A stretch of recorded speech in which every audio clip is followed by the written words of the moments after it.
Olá, meninos e meninas! Iremos iniciar agora a nossa 17ª aula de programação web. O que nós aprendemos na nossa última aula?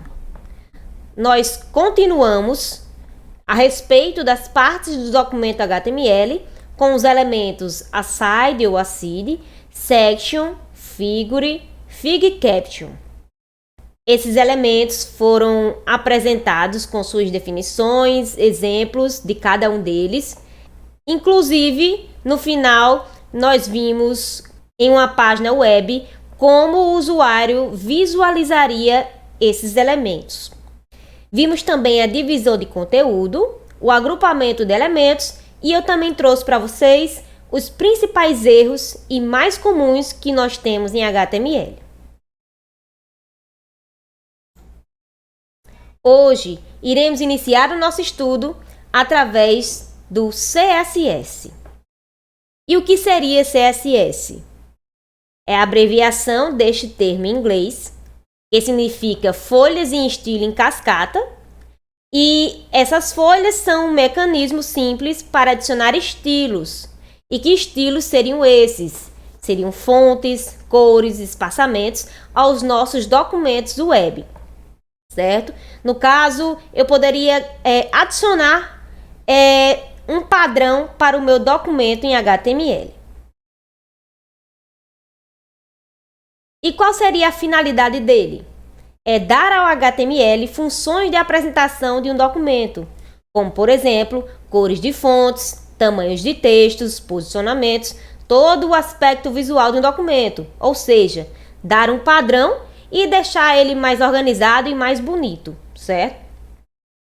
E aqui nós temos um pouquinho de história do CSS, que em 1994 surgiu a primeira proposta para a implementação do CSS. Porque até então, Tim Berners-Lee considerava que a estilização era uma questão a ser desenvolvida pelo navegador. E no mês de dezembro de 1996, a CSS1 foram lançadas como a recomendação oficial da W3C. Então, aqui nós temos as regras CSS. Uma regra CSS é uma unidade básica de uma folha de estilo. Nessa definição, o termo unidade básica significa a menor porção do código capaz de produzir efeito de estilização. Uma regra CSS é composta por duas partes, seletor e declaração. Aqui nós temos a sintaxe para escrever uma regra CSS.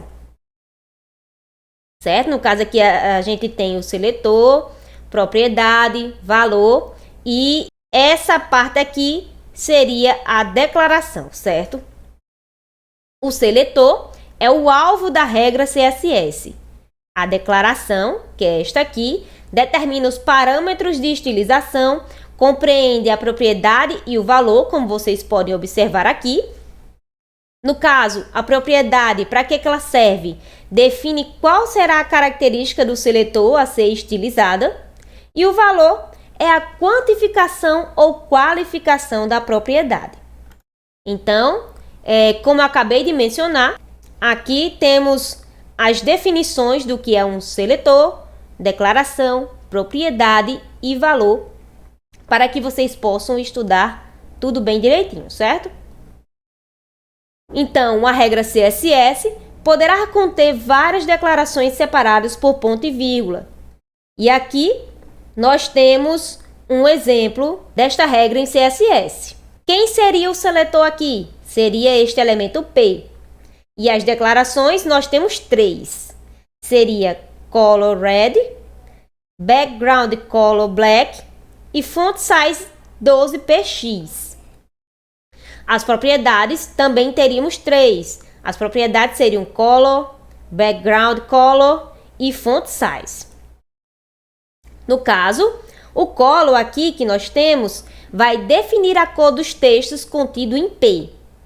O background color, que é este aqui, vai definir a cor do fundo do elemento P. E o font size vai definir o tamanho da fonte do elemento P, que é este aqui. Então, aqui nós temos as declarações, como eu mencionei, nós temos três: color red, background color black e font size 12px. E as propriedades, que também temos 3, que são color, background color e font size. Cada um tem a sua definição e a sua finalidade. Color vai atribuir cor para os textos. Background color define a cor do fundo e o font size vai definir o tamanho da fonte. E aqui nós temos o uso de espaços em branco entre os componentes de uma regra CSS. É facultativo e visualiza apenas facilitar a leitura do código. A regra a seguir é mostrada em uma linha. Percebam que daquela outra forma que a gente demonstrou anteriormente, fica muito mais fácil de visualizar o código, não é mesmo? Aqui não ficaria tão legível, porque nós fizemos tudo numa linha só. E se tivessem mais componentes? Ficaria muito ruim de visualizar. Por isso, nós fazemos daquela outra forma, certo? Aqui, o ponto e vírgula colocado na última declaração de uma regra de estilo ou colocado na declaração única de uma regra é facultativo. Porém, é bom colocar, certo? Esse ponto e vírgula aqui. Porque se precisar acrescentar mais declarações à regra, não corremos o risco de esquecer. Então, a dica é, coloque o ponto e vírgula. Quando o valor de uma propriedade for uma palavra composta, separada por espaços, deve-se utilizar sinais de aspas duplas, como neste exemplo aqui. Ou, alternativamente, de aspas simples, conforme mostrado a seguir. Aspas simples seria este aqui. E não se usam aspas em palavras compostas separadas por hífen, como eu trouxe esse exemplo aqui para vocês. Essa palavra aqui é um tipo de fonte. Como ela é separada por hífen, ela não usa aspas nesta palavra. E nós temos também algo que nós já falamos bastante em nossas aulas, que são os comentários. Ele é um componente facultativo, mas de grande importância para os seus programas, documentos HTML também, certo? De grande utilidade na escrita de folhas de estilo. Existe um sinal próprio para marcar comentários no código de estilos, conforme vai ser mostrado a seguir. Aqui, nós temos um comentário de uma linha. No caso, utilizamos este símbolo aqui, barra, asterisco. E quando fazemos este comentário, é preciso fechar com o asterisco barra.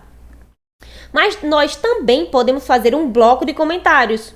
Quando precisamos fazer um comentário bem maior, utilizamos um bloco de comentários. E da mesma forma, tem este símbolo aqui, barra, asterisco, asterisco, barra. Sempre que inicializar, você tem que fechar. Então, um conjunto de regras CSS é denominado folha de estilo. O conjunto de regras pode ser escrito no próprio documento, ao qual as regras são aplicadas, ou em um arquivo externo gravado com a extensão .css. Essa extensão é uma extensão padrão, como temos aqui neste exemplo, principal .css. Então, o que nós aprendemos hoje? Nós vimos a respeito do CSS, vimos as definições, finalidades, um pouquinho da sua história, certo? Vimos que ela é uma folha de estilos que serve para dar padrão para o meu documento HTML. Vimos também as regras CSS, vimos o que é seletor, o que é propriedade e outros fatores também. Então, as referências estão aqui, por hoje é só e até a próxima aula.